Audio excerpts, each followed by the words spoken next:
মহাকরণের ভেতরে এখন খুব নিরাপত্তা ব্যবস্থা জোরদার করা হয়েছে এই মুহূর্তে।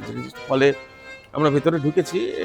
বেশ কিছু পুরনো ছবি রয়েছে আপনাদের দেখাচ্ছি। যেমন এখানে দেখুন সেই পুরনো কাঠের ওপরে বুঝতে পারছি লেখা রয়েছে পশ্চিমবঙ্গ মহাকরণ গ্রন্থাগার।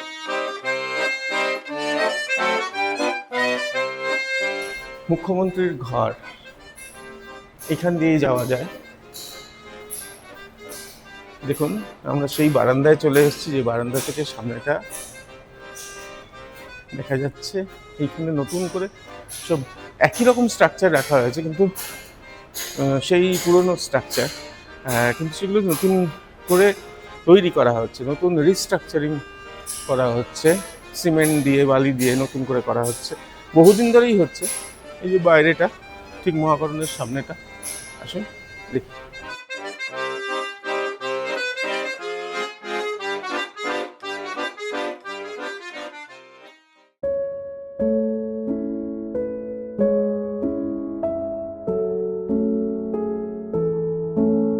অনেকদিন আগে 1780 সালে প্রথম স্থাপিত হয়েছিল এই রাইটার্স বিল্ডিং। তবে প্রথমে রাইটার্স বিল্ডিং তো অন্যরকম ছিল। যে স্ট্রাকচারে তৈরি করা হচ্ছে সেটা একই রকম রেখে নতুন করে আবার এই ঘর, দরজা সমস্ত কিছু করা হচ্ছে।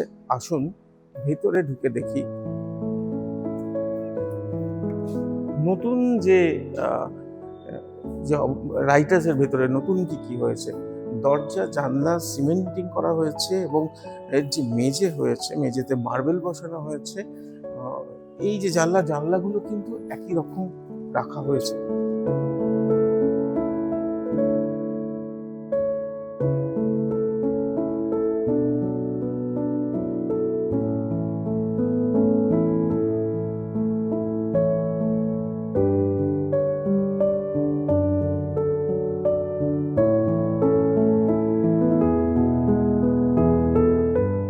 বিশ্বস্ত সূত্র মারফত কোনো খবর পাওয়া যায়নি যে পুরোপুরি এখানেই হতে চলেছে নতুন মুখ্যমন্ত্রী বসার ঘর, কিন্তু এটা হাওয়ায় ভাসছে খবর, এখনো পর্যন্ত কনফার্মেশন নেই। আর সেই কৌতূহল থেকেই আমরা ঢুকে পড়লাম রাইটার্সের মধ্যে, এই লাল বাড়িটার মধ্যে আরও একবার। চলুন।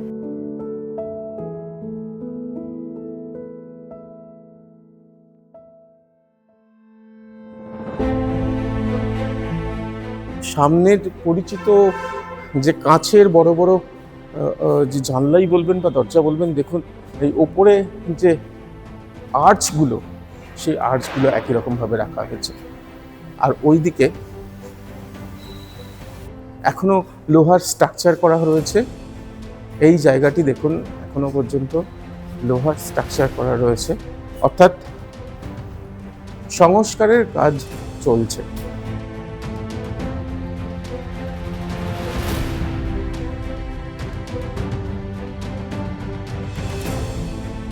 বিল্ডিং এর ভিতরে ঢুকে যে জায়গাটা পুরোপুরি দেখতে পাচ্ছি প্রায় প্রস্তুত, সেই জায়গাটা হচ্ছে এটা। আমরা এখন আছি 3 তলায়। এটা 3 তলা। এই জায়গাটি সেই জায়গা যেখানে মুখ্যমন্ত্রীদের বসার জায়গা।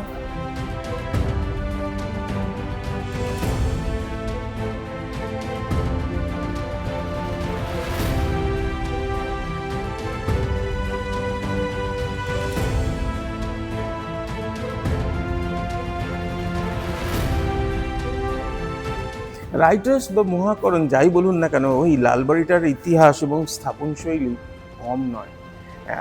এখানে এখন তো দেখতে পাচ্ছি নতুন করে গড়ে তোলা হচ্ছে, দেখতেই পাচ্ছেন সেই থামগুলো, সেই বড় বড় দরজা, সেগুলো একই রাখা হয়েছে।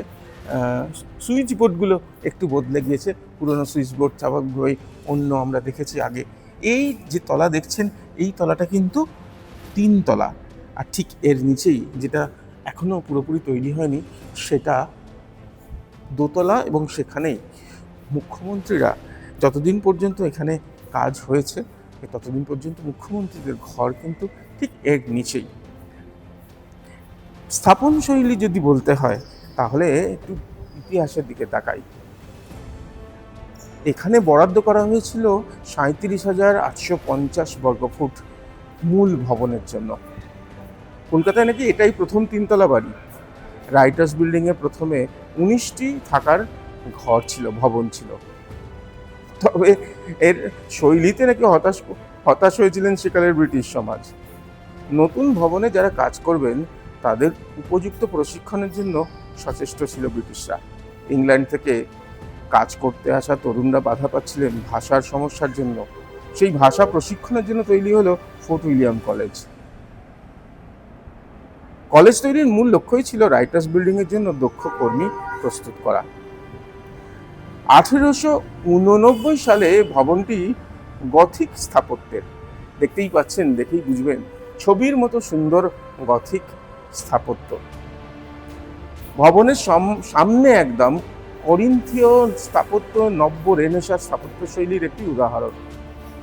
প্রধান প্রবেশদ্বারের একেবারে টপে মাথায় ব্রিটিশ জাতীয় ব্যক্তিত্ব ব্রিটানিয়ার একটি মূর্তিও স্থাপিত করা হয়। দেখতে পাচ্ছেন ওই মূর্তিটা রয়েছে।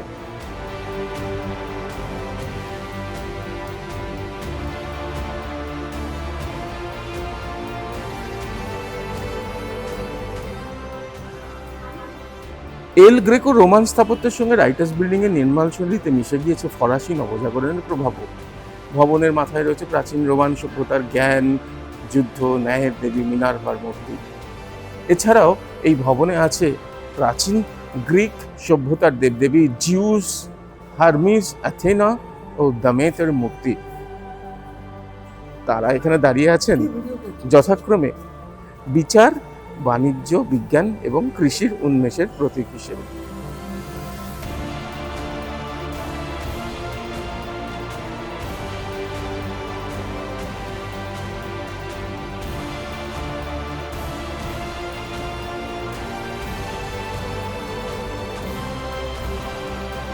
রাইটার্স বিল্ডিং এর ভেতরে আমরা রয়েছি।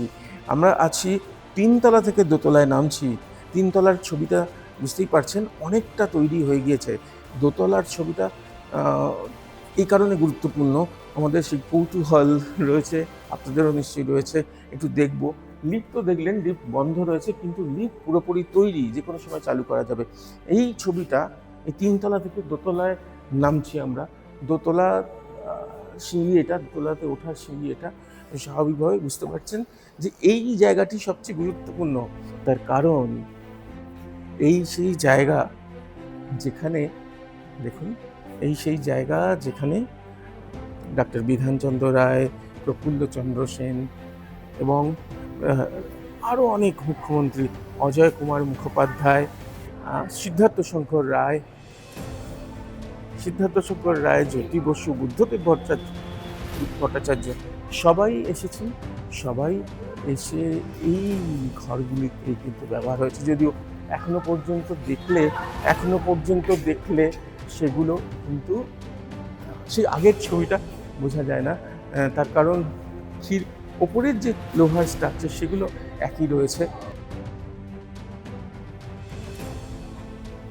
রাইটার্স বিল্ডিং মহাকরণ, তার এই যে লম্বা একটা বারান্দা, যে বারান্দায় ইতিহাস হেঁটে গেছে।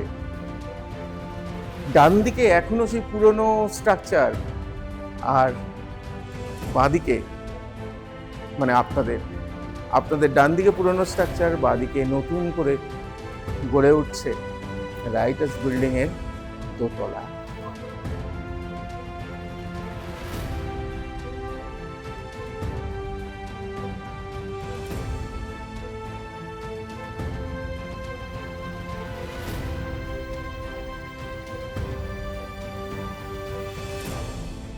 বুঝতে পারছেন? এই যে এটা,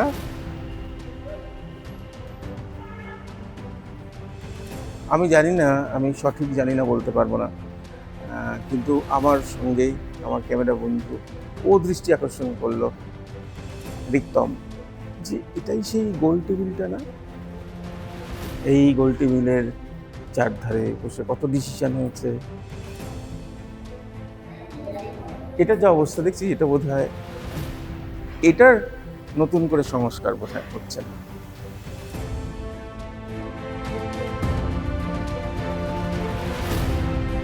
এই যে জায়গায় মুখ্যমন্ত্রীরা এসেছেন, তাদের কাজ করেছেন, সেখানেই কি আবার, নাকি ওপরের তলা, যে তলা অনেকটা তৈরি হয়ে গিয়েছে, সেখানেই এবার মহাকরণেই তো? এই প্রশ্নগুলো রয়েছে, এই কৌতূহল রয়েছে। আর এই কৌতূহলের টানে আমরা এলাম, ভেতরে ঢুকলাম, অনেক বাধা বিপত্তি, অনেক নিরাপত্তা বেষ্টনী পেরিয়ে আপনাদের দেখানোর জন্য রাইটার্স কেমন আছে তার ছবিটা। রিক্তমের সঙ্গে প্রীতম দে, এই সময় লাইভ।